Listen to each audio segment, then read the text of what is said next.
Eh, Entah kenapa saya sebagai pelukis itu selalu mengamati tentang perubahan politik yang ada di Indonesia.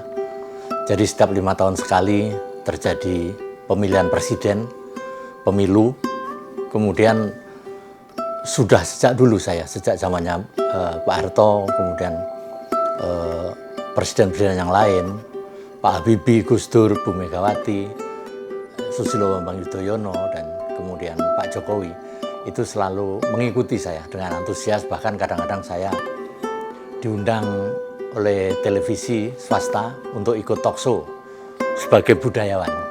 Budayawan itu pengertiannya diluaskan banget.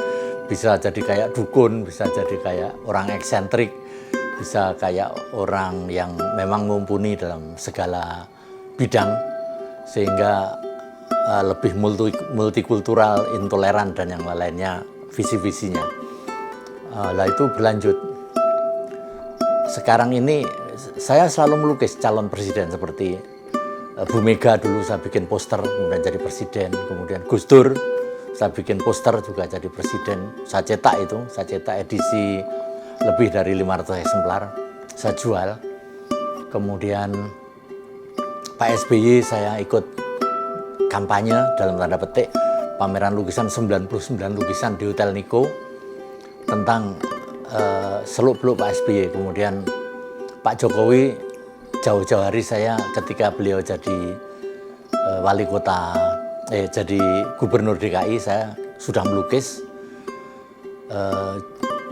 Kemudian Jokowi Madeg Prabu, waktu itu belum dicalonkan oleh Bu Mega, tapi suara-suara bawah Pak Jokowi akan menang. Saya lukis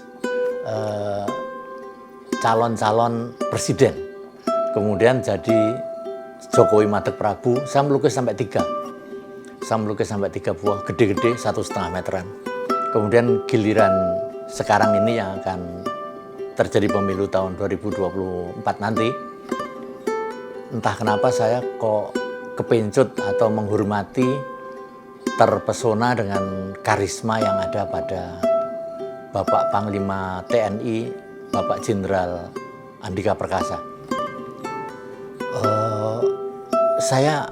Kenapa saya kok kayak terhubung dengan Pak Jenderal Andika Perkasa? Karena waktu kecil saya pernah baca, waktu SMP itu baca novel dari Herman Pratikto. Itu judulnya Gusti Ayu Kembang Sore. Gusti Ayu Kembang Sore itu buku silat gubahan Herman Pratikto tentang pergeseran kekuasaan yang ada di Majapahit, Raja Jayanegara, pemberontakan Ranggalawe, pemberontakan Lembu Soro, pemberontakan Rakuti Rasemi, dan yang lainnya. Itu ada tokoh namanya Andika Perkasa, dan itu menguat sekali. Andika Perkasa, bukan Andika Perkasa, Andika Bayangkara, anak dari Mahapatih Lembu Soro.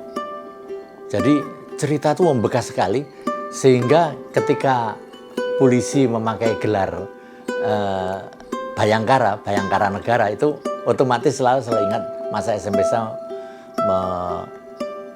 mengingat tentang novel Herman Pratikto, itu novel silat gubahan, sebetulnya aslinya gubahan, yang menceritakan tentang Andika Bayangkara.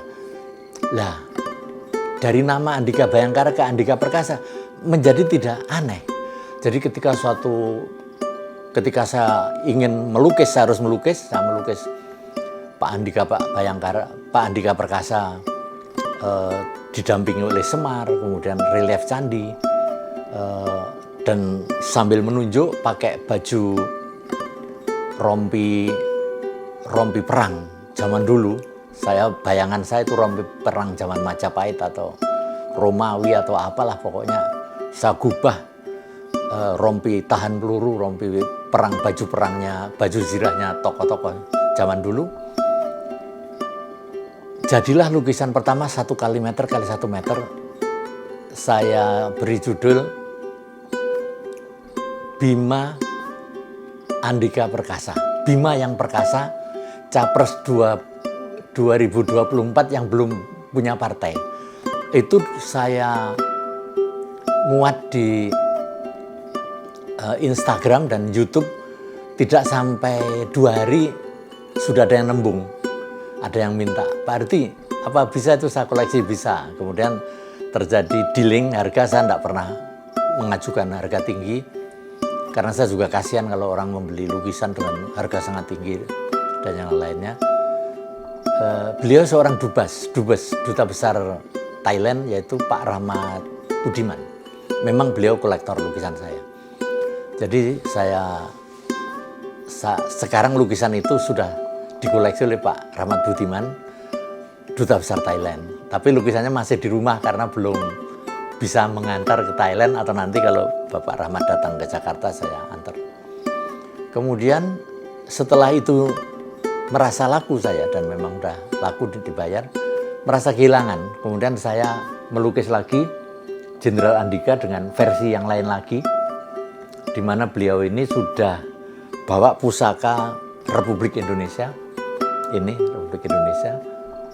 Ini tetap bajunya zirah yang saya desain, kemudian ototnya yang kuat, kemudian figur Bima tidak saya hilangin.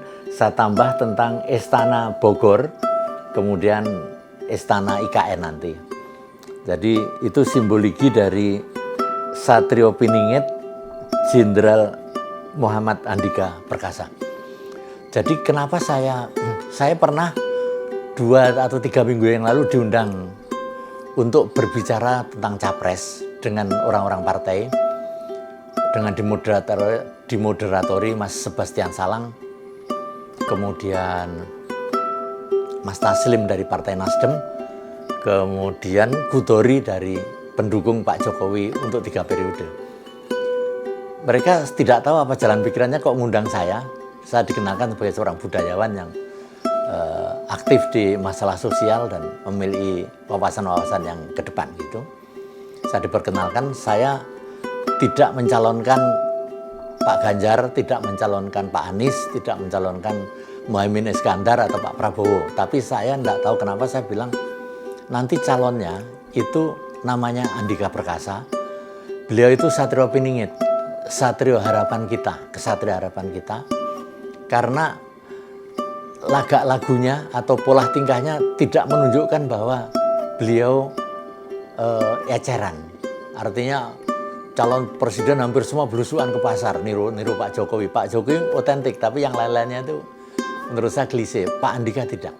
Pak Andika justru membangun image atau kekuatan real bahwa Indonesia itu kuat, yaitu kerjasama militer dengan Amerika dan yang lainnya. Saya yakin suaranya Pak Andika Perkasa ini sekarang masih kecil karena belum resmi mencalonkan diri. Tapi Pak Surya Paloh, dia bisa dikatakan mencuri waktu, mencuri timing. Timing yang diambil oleh Pak Surya Paloh, Pak Andika diurutkan nomor 2. Jadi Anies Baswedan, Andika Perkasa, kemudian Ganjar Pranowo. Diambil oleh Pak Surya Paloh dalam suatu pernyataan. Di suatu pernyataan sehingga apa yang terjadi, orang mulai membicarakan Pak Andika. Tapi saya sebetulnya sudah lebih dulu ketika talkshow dengan politisi itu, Mas Kudori sampai gebrak-gebrak meja tuh, jengkel barangkali dengan saya, atau acting daripada talkshow biar kelihatan rame. Tapi mereka mengejek saya, itu dia kan enggak punya kendaraan, nanti kendaraan itu akan disiapkan sendiri. Oleh siapa? Oleh alam dan kebudayaan.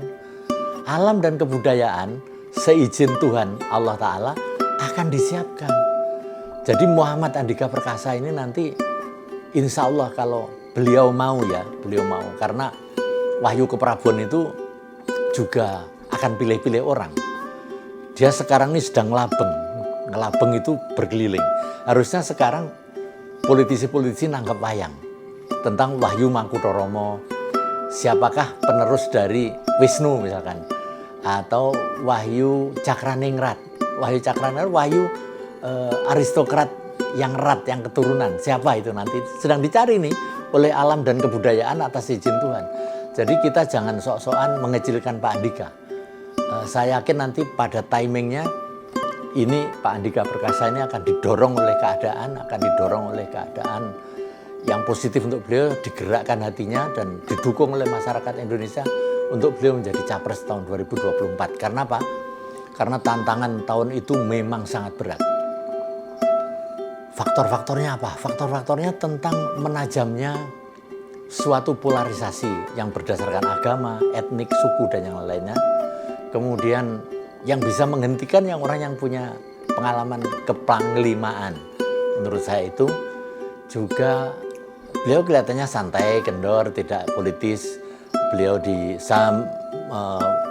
observasi riset lewat YouTube-nya rendah hati, juga patuh dengan undang-undang. Beliau luruskan yang kira-kira bengkok dan tetap aja saya ngelihat Pak Andika itu sampai kaget saya, seorang panglima tapi tidak punya fotografer, sepertinya begitu, fotografer khusus gitu, sehingga banyak foto-fotonya yang di Google itu underlighting, jadi posirnya kurang bagus.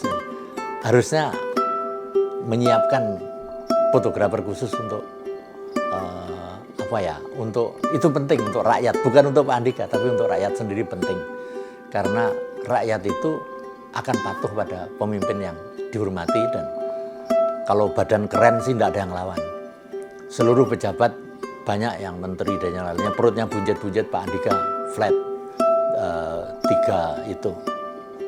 tiga lapis itu, jadi roti sobek itu, jadi badannya juga karakter kayak dalam wayang ada Bima, Arjuna itu juga karakter juga, versi Indianya, versi kita dilembutkan karena bangsa kita bangsa rohaniwan atau bangsa yang spiritual.